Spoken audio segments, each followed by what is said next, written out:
Nós continuamos hoje a nossa exposição da carta de Paulo aos Gálatas.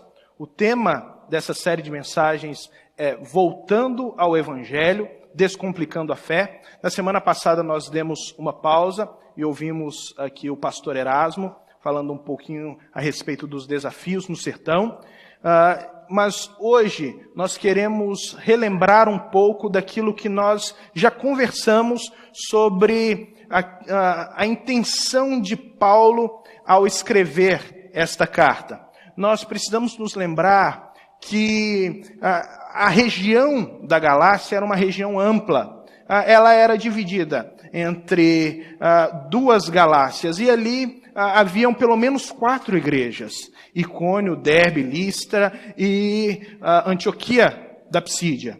Essas 4 igrejas ficavam nessa região e nós não sabemos muito bem se essa carta ela foi direcionada a uma igreja específica ou a todas as igrejas, porque talvez todas elas estivessem enfrentando o mesmo problema. E qual era esse problema? Qual era o desafio enfrentado pela igreja da Galácia ou pelas igrejas da Galácia para que Paulo pudesse escrever essa que talvez tenha sido a primeira carta de Paulo, ou pelo menos é a primeira carta que nós temos que foi incluída no nosso cânon, na nossa Bíblia, como sendo essa primeira comunicação por meio de epístola que Paulo fez com as igrejas que ele plantou.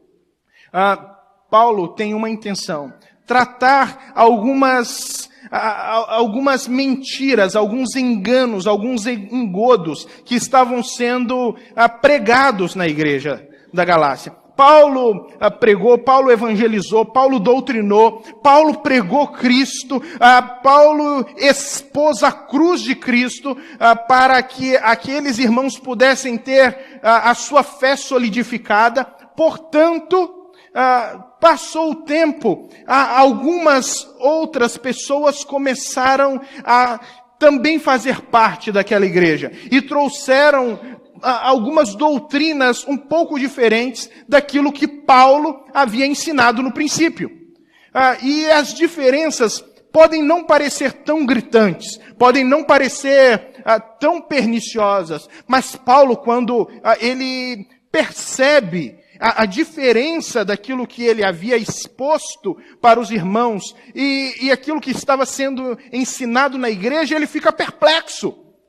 Ele não acredita e, principalmente, ele fica abismado como aqueles irmãos que haviam sido solidificados numa fé sincera estavam abrindo mão de convicções muito fortes, muito centradas no Evangelho de Jesus, para ouvir aquilo que ele vai definir como outro Evangelho, como um Evangelho diferente. E quando Paulo ele tenta, então, essa primeira comunicação com os crentes da Galácia, ele também vem tratando com a difamação que estavam fazendo do nome dele na igreja.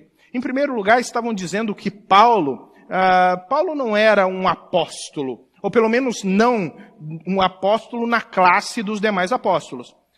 Ele era um enganador, diziam.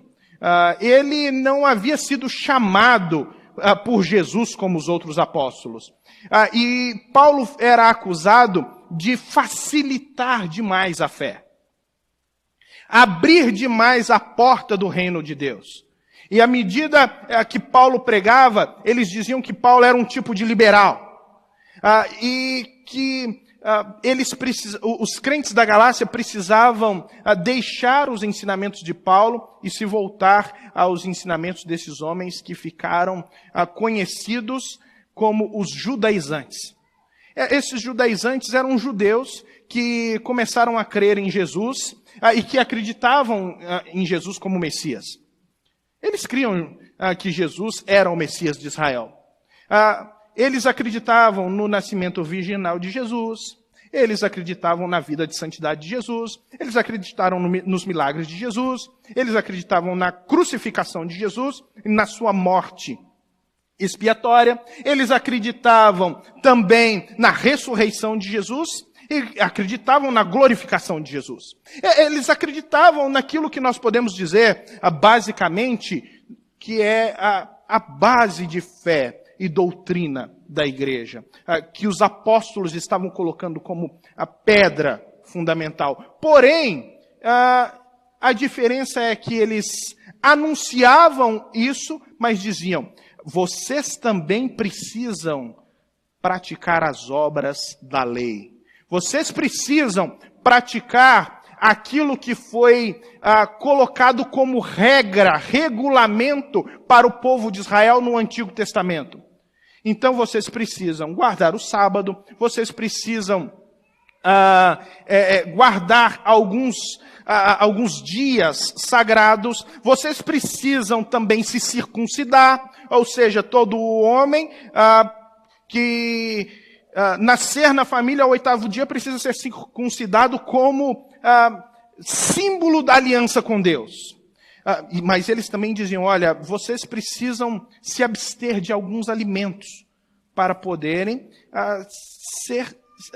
chegarem a ter esse relacionamento com Deus. Se vocês são gentios, não é tão fácil assim como Paulo vem anunciando que a salvação é única e somente pela graça. Não, vocês precisam sim cumprir determinadas regulamentações do Antigo Testamento. Quando Paulo escuta isso, Paulo fica muito indignado, como nós já vimos nos capítulos anteriores. E ele vem falando: olha, esses homens, eles estão pervertendo a fé, esses homens são enganadores, ele vai chamar os Gálatas de insensatos. E hoje nós vamos dar mais um passo a fim de entendermos esse evangelho que Paulo está anunciando aqui na sua carta aos Gálatas. Precisamos nos lembrar do poder dessa carta. Essa carta, ela foi talvez uma das bases para a reforma protestante. Se nós estamos aqui hoje, é porque Martim Lutero tinha essa carta em alta conta. Ele lia essa carta e ele tinha paixão por essa carta, por mostrar como a salvação, ela é unicamente uma ação de Deus na vida do pecador, restaurando esse pecador à imagem de Cristo. Tudo por causa da graça dele, de algo que existe nele e não no ser humano. Agora ele vem nos ensinando no capítulo 3, um pouco mais a respeito da prática cristã e como nós podemos facilmente ser ludibriados a viver um evangelho que é outro evangelho. E não é o evangelho de Cristo. Às vezes é o evangelho de um pastor, às vezes é o evangelho de uma denominação, às vezes é o evangelho de uma igreja, às vezes é o evangelho de uma cultura que se estabelece, mas que não necessariamente é o evangelho de Cristo.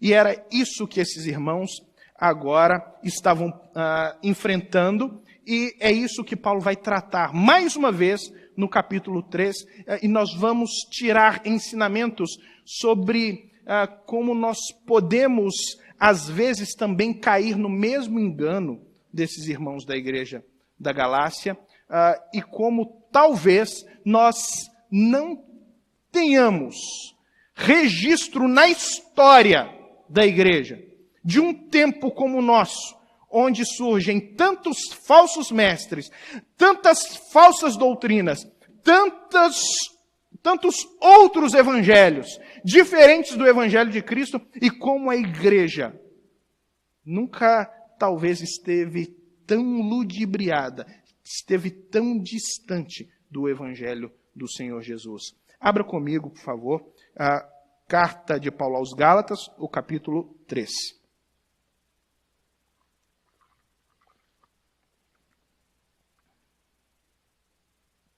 Nós vamos ler do versículo 1 ao versículo 5. Ó Gálatas insensatos, quem os enfeitiçou? Não foi diante dos olhos dos seus olhos que Jesus Cristo foi exposto como crucificado, gostaria de saber apenas uma coisa. Foi pela prática da lei que vocês receberam o Espírito ou pela fé naquilo que ouviram? Será que vocês são tão insensatos que, tendo começado pelo Espírito, querem agora se aperfeiçoar pelo esforço próprio? Será que foi inútil sofrerem tantas coisas? Se é que foi inútil. Aquele que lhes dá o seu Espírito e opera milagres entre vocês, realiza essas coisas pela prática da lei ou pela fé com a qual receberam a palavra? Paulo, nesse texto, ele começa uma série de perguntas. E são perguntas retóricas. O que são perguntas retóricas? São aquelas perguntas que alguém faz, mas que não precisa ser dado a resposta, porque a resposta já é um senso comum. A pessoa ou as pessoas que estão sendo inquiridas já sabem a resposta. E é por isso que Paulo, ele não se propõe a dar respostas a essas perguntas, porque todo mundo aqui já está sabendo o que está acontecendo. Mas, mais uma vez, ele começa o seu texto de uma forma avassaladora. Ele vem falando, ó Gálatas insensatos.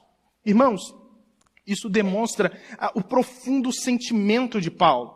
Nós estamos diante de um homem que está escrevendo, mas não é aquela pessoa que senta na sua escrivaninha e calmamente vem pensando as palavras que vai colocar e que vai escrever, e que racionalmente vem tecendo o texto a fim de chegar a uma conclusão, mas de uma forma muito fria, de uma forma muito racionalista.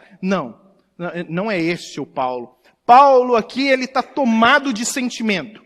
É aquele pai, é aquele pastor, é aquele irmão que está percebendo o filho ou as pessoas que ama caminhando para um buraco e ele vem gritar, ele vem vociferar, ele está falando, olha, vocês não estão percebendo o que vocês estão fazendo. Vocês não estão conseguindo entender os passos errados que vocês estão tomando. Por insensato aqui nós precisamos entender que Paulo está chamando esses irmãos de tolos. E tolo, aqui nesse tempo, era um adjetivo muito forte para você conceituar alguém. Era algo que Paulo está usando um termo aqui que chega a quase ser ofensivo para quem está ouvindo. Mas ele tem objetivo ao fazer isso. Ele quer chamar a atenção daqueles irmãos para a tolice que eles estão fazendo, que é dar ouvidos àquelas enganações pregadas. Então, Paulo está falando, olha, vocês são tolos. E não é que vocês são apenas tolos, mas parece que vocês estão enfeitiçados. É como se Paulo olhasse para essa situação e falasse assim, olha, só tem uma forma de eu entender isso logicamente. Para vocês darem esse passo, eu só posso entender de uma maneira. Olha, tem alguma ação maligna, mágica, demoníaca. Não é que Paulo está aceitando isso, tá, irmãos? Paulo está sendo irônico. Só pode haver isso. Só pode haver uma ação maligna. E é claro que havia uma ação maligna, poderosa. Se você quer saber as duas formas potentes do diabo destruir uma igreja, é levá-la a viver uma heresia, ou então a influenciar a igreja para a promiscuidade. É assim que o diabo destrói uma igreja. E aqui ele está usando justamente a heresia. Mas para Paulo é como se esses irmãos estivessem enfeitiçados, como se eles tivessem perdido o domínio, da razão, para poder cair em um engano tão grande quanto esse. Nós podemos pensar, poxa vida, mas esses irmãos depois de terem Paulo pregando para eles, como é que eles podem cair nesse engano? Como é que eles podem assumir essa perspectiva de um evangelho que você é salvo pelo seu próprio esforço, que você vai ser salvo a partir da observação de alguns rituais, ou a partir de algumas práticas moralistas daqueles legalistas judaicos? Como é que eles podem cair nesse engano? Nós precisamos pintar um quadro aqui hoje à noite para entendermos isso. Nós precisamos fazer isso para não sermos injustos com os irmãos da Galácia. Deixa eu perguntar para você uma coisa. Pensa comigo aí. Você já se ressentiu com uma igreja ou com um irmão, com alguém porque porque aquele irmão fez uma coisa ou teve uma prática que te ofendeu, ou que ofendeu a sua fé, ou que te entristeceu? Você já teve, já ficou chateado com alguém porque você acreditava que ele era um bom crente, mas de repente ele fez alguma coisa que você não concordava muito? Mais uma coisa. Você já virou assim e falou para alguém: olha, aquela pessoa lá não é crente, não. Aquele lá não é crente, não. Ou melhor,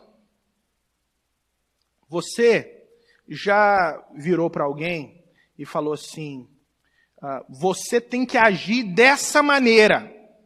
Ou talvez você tenha escutado isso de alguém, né? Você tem que agir assim, dessa maneira. Por quê? Porque você é crente. Porque você é evangélico. Ou você tem que agir de determinada forma. Por quê? Porque você é pastor. Eu escuto isso muito. Porque você é pastor, você tem que agir dessa maneira, dessa forma, ter essa postura. Você já experimentou isso?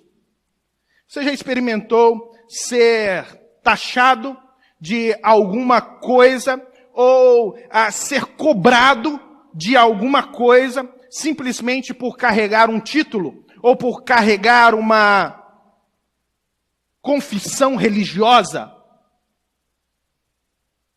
Ou você já cobrou alguém por isso? Pois é. Isso é ser os judaizantes. É bem isso. É você acreditar que a pessoa precisa atender aos seus critérios de santidade, aos seus critérios de posturas éticas, aos seus critérios de relacionamento, aos seus critérios do que é certo e errado, para poder atender simplesmente às suas expectativas. E achar que porque essa pessoa se porta do jeito que você quer e do jeito que você acha que é certo, é que ela é crente ou ela deixa de ser crente, ou que ela está certa ou que ela deixa de estar certa. É quando você tenta imprimir no outro aquilo que você caracteriza como sendo o certinho, o crente, o evangélico, o cristão. É quando você acredita que pelo comportamento do outro, ou o outro acredita que pelo seu comportamento é isso que define você como alguém que está próximo de Deus ou longe de Deus, que é alguém que é salvo ou não é salvo. Porque era justamente isso que esses legalistas estavam querendo impor para os crentes da Galácia. Tem uma série de preceitos aqui, tem uma série de regulamentos aqui que vocês vão precisar cumprir para a gente poder dar para vocês o selo de crente fiel. Só depois que vocês cumprirem isso é que vocês têm esse selo de crente fiel. Sabe de uma coisa? Isso é tão tão atual que toca a vida de todos aqui, inclusive a minha. Toca a vida de todos aqui. Às vezes nós temos e caímos na bobagem de acreditar que a outra pessoa precisa atender às nossas expectativas, os nossos padrões, para poder ser amada por Deus, para poder receber o carimbo de crente fiel aprovado. Que infantilidade a nossa. Se Paulo visse atitudes como essa, ele ia falar assim: ó, insensatos, vocês não entenderam ainda o Evangelho. Vocês estão achando que é pelo esforço. Vocês estão achando que é porque você consegue fazer uma determinada coisa diferente e melhor. É que você realmente é santo e é melhor do que o seu irmão? Porque quando nós fazemos isso, nós julgamos o outro. Geralmente, você já percebeu que a gente julga numa área que nós somos fortes? E aí nós somos bem legalistas. Aí nós somos os primeiros a apontar o dedo e falar assim: pecador, você não faz isso. Mas quando parte para a área que nós somos fracos, nós clamamos pela graça. Nós falamos: não, peraí. Olha, Jesus está trabalhando na minha vida. Vamos devagar, gente. Não vamos cobrar com tanta força, não. Porque a gente gosta de cobrar, não gosta de ser cobrado. Então, isso está muito presente nas igrejas no dia de hoje. E mais, não é só presente de uma forma sorrateira como essa, aonde Paulo ele tem essa capacidade de trabalhar no nosso coração, sabe? É pegar o seu coração, como ele está fazendo aí, e expor para você. Expor para você e falar assim: olha, cuidado, não anda por caminhos que você não deve andar. Mas, às vezes, isso é aberto. Porque tem muitas igrejas que estão anunciando um evangelho onde a salvação e a bênção de Deus, ela é adquirida, ela é conquistada pelo esforço humano. Como se você fizesse determinadas oferendas, você conseguisse a bênção de Deus, como se através de orações poderosas em locais específicos, de alto, de monte, a presença de Deus se manifesta com maior poder e potência, como se através de certas manipulações do poder místico, por meio de unções, por meio de orações, por meio de manobras espiritualistas e emocionalistas no meio da congregação, Deus se fizesse mais presente, ou então, simplesmente por meio da compra. Vem, compra a bênção de Deus, paga. É fácil. Você quer a bênção de Deus? É só você pagar pela bênção de Deus. Que triste nós acharmos que a relação de Deus se estabelece conosco a partir do que nós podemos fazer. E não entendermos o versículo seguinte, quando Paulo vai falar assim: vocês estão se esquecendo. Vocês estão se esquecendo porque não foi diante dos olhos de vocês que Jesus Cristo foi exposto como crucificado. Olha, vocês não sabem que Jesus foi crucificado, que Jesus morreu e que teve um objetivo a morte dele. A morte dele foi uma morte vicária, substitutiva. Ele pagou a dívida, a sua dívida. E mais, quando ele fez isso, como ele diz lá em Romanos, vocês ainda eram inimigos dele. Não havia nada em vocês que pudesse chamar a atenção deles. Nenhuma justiça própria, nenhum valor intrínseco. Ele simplesmente resolveu, por amor, se doar no alto daquela cruz. E quando ele fala que ele foi exposto, ele está falando sobre a forma como ele anunciou o evangelho da cruz. Ele está falando que, olha, naquele quando eu estava aí pregando o evangelho para vocês, o que eu fiz foi uma exposição da fé. Eu não inventei uma fé. Eu simplesmente peguei aquilo que era a verdade e coloquei diante dos olhos de vocês. E naquele tempo, haviam formas de fazer a exposição, como nós temos hoje. Às vezes, hoje nós usamos um multimídia, não é? Para poder facilitar, para poder criar interação. Naquele tempo também, às vezes, se fazia uma exposição onde o pregador encenava, literalmente, aquilo que ele estava tentando transmitir para as pessoas. E é isso que Paulo está falando. Olha, eu ensinei, eu mostrei para você. É como se Paulo tivesse imprimido um cartaz e colocado diante deles, e eles tivessem esse cartaz todos os dias diante dos olhos deles, mas agora eles estavam desviando o olhar do cartaz, da exposição do Cristo crucificado. E ele está falando, vocês estão perdendo muito, porque sem o Cristo crucificado, ninguém pode se relacionar com Deus. Ninguém consegue se relacionar com Deus pelo esforço próprio. Aí, chega no versículo 2, ele diz, gostaria de saber apenas uma coisa. Foi pela prática da lei que vocês receberam o Espírito, ou pela fé naquilo que ouviram? Foi pela prática da lei, foi por vocês estarem cumprindo uma série de rituais que vocês receberam o Espírito de Deus?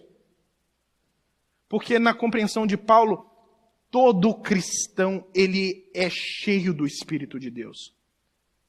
E ele é cheio do Espírito de Deus antes mesmo de se entender como cristão. Porque para Paulo, é óbvio que o único que pode mudar o coração do cristão, o coração de pedra e transformar num coração de carne, é o Espírito de Deus. Por isso, o Espírito de Deus, ele invade o coração do ser humano e gera aquilo que nós chamamos de novo nascimento. Aquilo que nós chamamos de regeneração. Transformando o cristão em nova criatura. E de repente ele se descobre. Ele se descobre crente. Ele se descobre servindo a Deus. Talvez seja assim a sua experiência. Você não se lembra o dia e a hora da sua conversão. Você simplesmente percebeu que um dia você amava Jesus. E aquele dia que você percebeu que amava Jesus foi extremamente significante para você. Mas você descobriu que amava.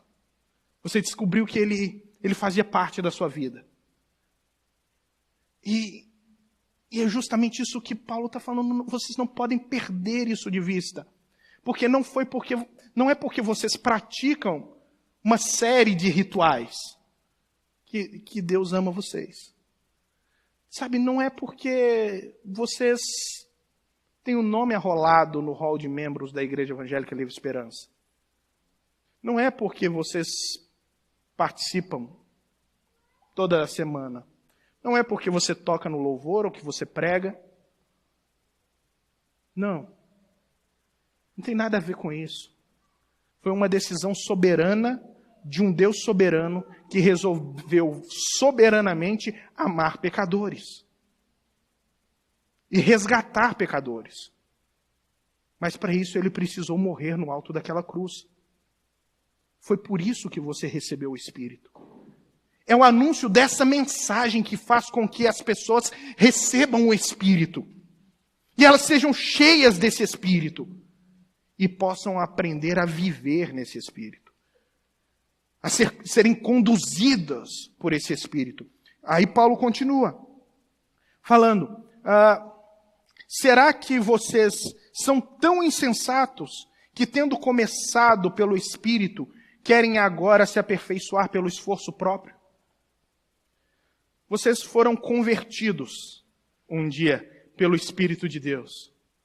Um dia Cristo se revelou a você. Um dia Cristo se revelou àqueles irmãos da Galácia. Mas agora eles estavam achando que para manter a relação deles com Deus, eles precisavam cumprir uma série de rituais. Às vezes nós achamos isso. E aqui é que está o grande perigo da igreja de hoje. O grande perigo da igreja de hoje é que a igreja moderna continua acreditando na mesma mentira dos Gálatas. Na mesma mentira, que é o nosso esforço. É o quanto nós conseguimos fazer. É o quanto nós conseguimos ser crentes e bons crentes. Mas ser crentes no sentido de fazer coisas. Nós acreditamos que quanto mais envolvidos nós estamos com o universo evangélico, mais próximos de Deus nós estamos. Quer um exemplo? É só uma pessoa chegar para você e começar a falar o evangeliquê. Quanto mais evangeliquê ele fala, quanto mais ele usa os termos usados no meio evangélico. Misericórdia. Ô varão, tá cheio de unção aí, né? Olha, rapaz, esse camarada, ele tá no óleo. Quanto mais evangeliquê é usado por uma pessoa, mais você olha e fala assim, esse é crente mesmo. Esse é crente. Esse aí, esse serve. Esse é servo de Deus. E quanto menos ele usa os ditames do meio evangélico, mais você olha e fala, isso aí não é crente não, hein? Esse aí não é crente não. Esse não dá nem aleluia no culto. Não levanta a mão. Não levanta a mão na hora do culto.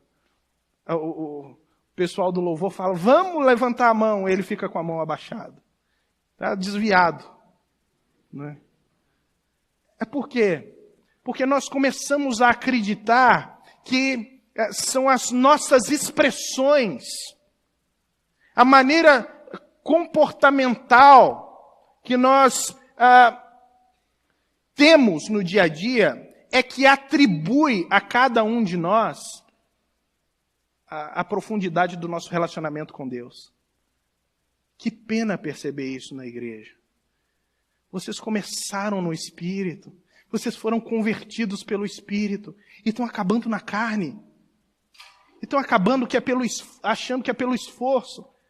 Estão anulando o amor de Deus. Estão se esquecendo que por mais pecadora que seja a pessoa, o amor de Deus é que faz com que ela mude, e é o único poder que pode mudar o coração dela. Não é você tentar imprimir o legalismo com o qual você vive na vida dela, que vai fazer com que ela pertença a Deus. Você pode criar um robozinho seu, fazendo tudo o que você faz, bem certinho, programado conforme o seu gosto. Se ela não tiver nascido de novo do Espírito, ainda continua perdido. Então não é uma questão de aparência ou de esforço próprio. É de ser cheio do Espírito. Mas falta para a igreja hoje ser cheia do Espírito. E isso mexe com o meu coração. Sabe por quê? Porque a igreja precisa aprender a amar a palavra de Deus. E é amando a palavra de Deus que ela vai conseguir perceber e ser instruída pelo Espírito para perceber a forma como Deus está atuando na vida dela, para mostrar quem ela é. E à medida que Deus mostra quem ela é por meio das Escrituras, Ele se revela como Deus glorioso e soberano, mas também mostra como Ele está operando no mundo. Falta para a igreja, irmãos, não parar de ficar lutando para buscar salvação e entender-se como salvos e poder atuar no mundo como sal e luz. Chamados como sal e luz, nós precisamos aprender pelo Espírito a erguer os olhos e ver os campos brancos. Ver os campos do Senhor brancos para a ceifa. E termos condições de comunicar o Evangelho e sermos trabalhadores dessa ceifa do Senhor. Sermos homens e mulheres comprometidos não com ritualismo, mas com o reino de Deus, cheios do Espírito, para podermos comunicar a palavra salvadora da cruz para as pessoas, erguermos os olhos e percebermos o campo onde estamos, onde pessoas estão se perdendo, onde pessoas estão necessitadas, carentes de ouvir a pregação do evangelho genuína, onde pessoas estão sendo enganadas, onde pessoas estão seguindo os engodos de um outro evangelho, e nós estamos calados como igreja de Cristo, e estamos aqui falando, tá tudo bem, porque eu estou cumprindo o meu ritual. É ser cheio do Espírito e olhar e ver que é mais do que a nossa comunidade. Nós precisamos olhar como Lutero olhava e falou, a minha paróquia é o mundo. A minha igreja não é a Evangélica Livre Esperança, a minha igreja é o mundo. É olhar e perceber que Deus, por meio do Espírito dele, está levantando pessoas, uma igreja viva, eficaz, que tem a capacidade de doar a si mesmo, ao invés de ficar vindo na igreja simplesmente para receber. É bom, nós sabemos que Deus, ele nos dá muita coisa, mas quando nós estamos cheios do Espírito Santo, nós estamos interessados como Paulo estava interessado naqueles irmãos, é sair de nós mesmos e encontrar o outro na nossa caminhada, é fazer com que as pessoas, com que vida tenha parte na nossa agenda, é fazer com que outras pessoas ganhem forma diante de nós, é ter a capacidade de abrir mão daquilo que nós achamos que é o nosso lucro pessoal, advindo do nosso esforço e da nossa capacidade, e termos condições de pegar isso e entendermos que tudo isso nada mais é do que a bênção e a graça do Senhor que nos alcança, e podermos dividir isso com aqueles que não têm nada, com aqueles que têm menos, e podermos então usar os nossos recursos não como método de manipulação do ser divino, mas simplesmente com um coração generoso para podermos doar com os nossos dízimos, as nossas ofertas, e então abençoar a vida de outras pessoas. Mas não como manipulação. Não é fazer sacrifícios a fim de levar Deus a usar os seus poderes em nosso benefício. É fazermos os nossos votos com o Senhor, a fim de nos tornarmos mais parecidos com Ele. Ao invés de fazermos jejuns para que Deus nos dê os nossos sonhos, nós deveríamos fazer jejuns para morrer para nós mesmos, morrer para a nossa vontade, para o nosso egoísmo. É vivermos pelo Espírito, é vivermos aquele primeiro amor que você encontrou na sua primeira relação com Jesus. Quando você queria dar a si mesmo, quando você queria dar o que você tinha, quando você queria, se pudesse, você saía pelo mundo falando de Jesus, porque você descobriu o tesouro mais precioso da sua vida. É ser cheio do Espírito por isso. Mas agora está preocupado demais. Tem muita coisa que você precisa administrar. E o Evangelho de Jesus tem que ficar em segundo lugar. E como é que você ameniza isso na sua consciência? Através de rituais que você cria. Eu fiz a minha oração hoje, está tudo certo. Né? Eu fiz a minha oração. Está tudo bem. Porque você começou no espírito e está acabando na carne. Está acabando no esforço próprio. Será que você esqueceu? Como Paulo vai dizer, será que foi inútil tudo o que você passou? Tudo que você sofreu? E aqui o sofrimento pode ser tanto um sofrimento de perseguição que aqueles irmãos enfrentaram, quanto a questões que eles precisavam lidar no dia a dia e que o Evangelho aplicado nessas situações trouxe alguma solução. Será que vocês estão esquecendo disso? Será que vocês estão esquecendo o que Deus fez na vida de vocês? Será que vocês estão esquecendo que vocês eram perdidos? Todos nós a caminho do inferno, felizes e satisfeitos. Mas Deus nos resgatou por meio da cruz. Não foi por meio desses rituaizinhos que nós estamos acostumados a fazer. Será que vocês se esqueceram? Será que vocês estão esquecidos de tudo que vocês enfrentaram na vida, das dores, de como era antes de Cristo?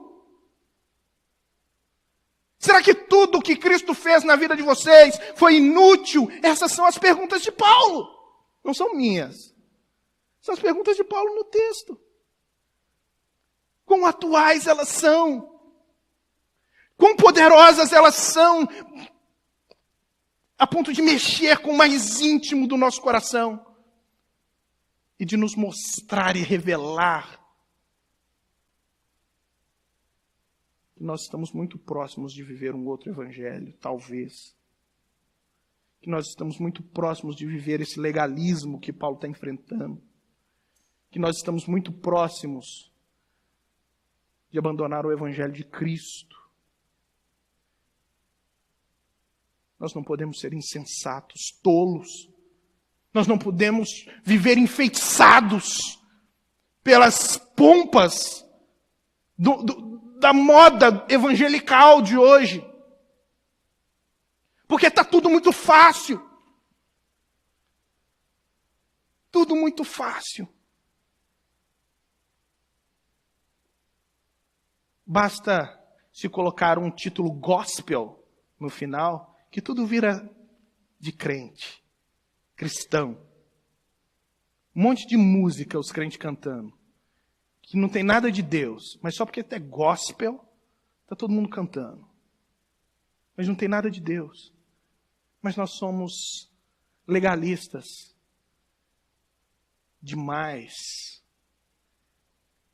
para entender que, sabe, não é isso que nos aproxima de Deus. Mas é sermos cheios desse Espírito, do Espírito que nos afasta do pecado, que nos faz, chorar quando nós olhamos na tela daquele computador e vemos aquela menina que está se prostituindo. Que nos faz chorar ao ver a corrupção no nosso país. E ao invés de ficarmos parados, pelo menos orar. É o Espírito que não nos deixa ficar acomodados quando nós estamos sendo privilegiados por alguma coisa ou por alguém e só por causa dos privilégios nós abrimos mão da nossa moral, nós abrimos mão da nossa ética, só por causa de privilégios. É o Espírito que não permite isso. Oh, irmãos, nós não podemos viver isso, essa mensagem tão atual de Paulo. E ele acaba dizendo, aquele que lhes dá o Espírito e opera milagre entre vocês, realiza essas coisas pela prática da lei ou pela fé com a qual receberam a palavra? Essa é a última pergunta.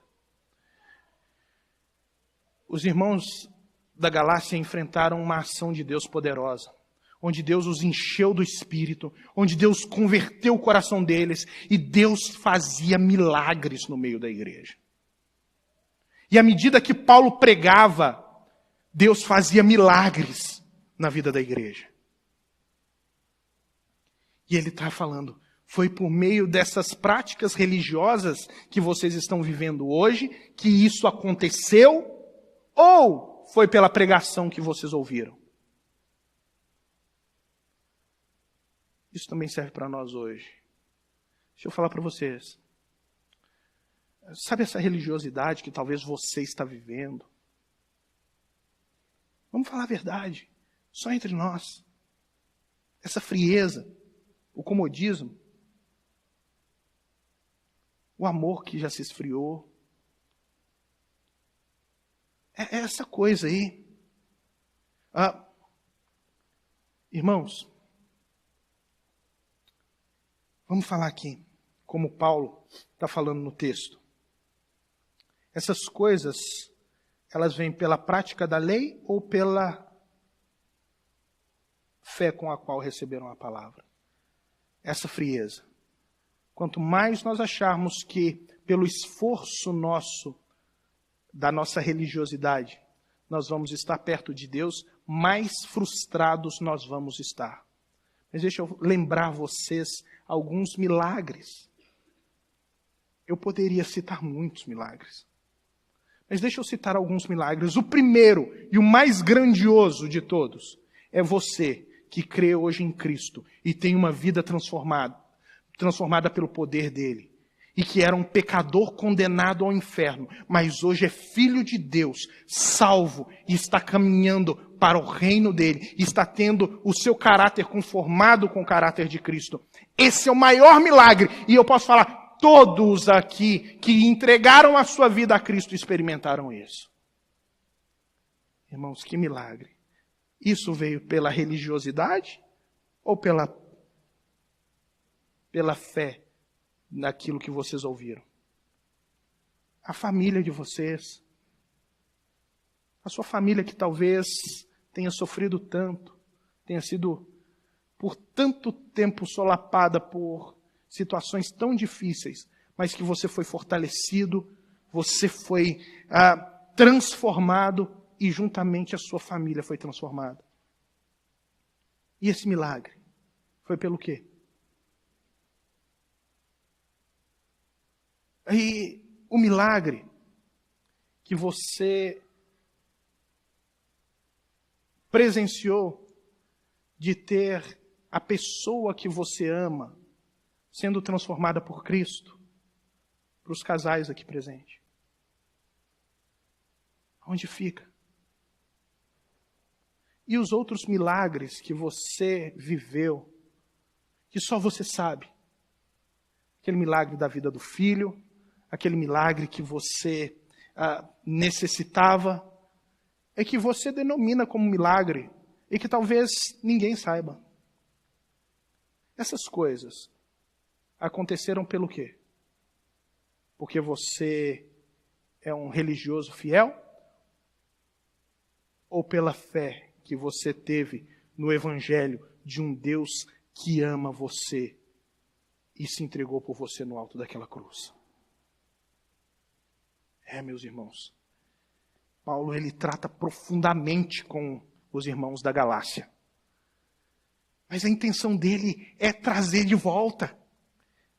É falar, irmãos, não andem por esse caminho. Voltem ao Espírito de Deus. Vamos ser cheios do Espírito de Deus. Vamos buscar a instrução do Espírito de Deus. Vamos nos dedicar ao conhecimento de Deus por meio da sua palavra e pedir ao Espírito que a aplique no nosso coração e vivermos esse fervor de um amor genuíno pela pessoa de Jesus. Amém. Deus abençoe a sua vida.